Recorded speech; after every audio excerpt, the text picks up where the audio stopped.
कोटड़ीअ मां Sindhiyana news network reporter Hasan Ali Soomro मूजिब बज़्म गालिब मलकाणी पारान दस्तूरी गॾजाणी समाजी वर्कर ऐं अदब दोस्त इशफाक अहमद जहाँवरी जी सदारत में थी गुज़री। महिमाननि में काज़ी बदर अब्दुल सत्तार भुट्टो मिस्कीन सिकंदर मला रोशन डेपर अली गुल रिंद ख़ादिम ज़ुल्फ़कार हालार सुमरो कमरदीन लतीफ़ी प्यार अली प्यार फ़कीर ग़ुलाम असगर गाॾई मज़हर अली चांडियो शामिल हुआ।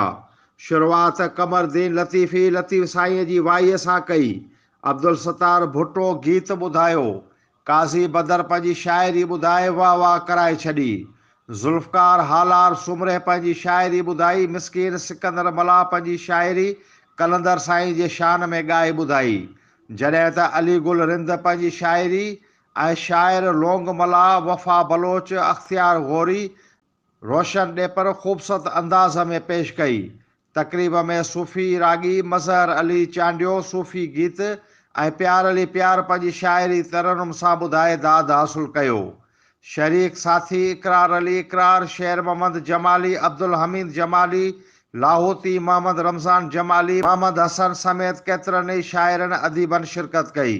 आख़िर में तक़रीब जे सदर इशफाक अहमद जहाँवरी सभिनी दोस्तनि जा थोरा मञिया ऐं शेख अयाज़ जी शाइरी ॿुधाए वाह वाह कराए छॾी।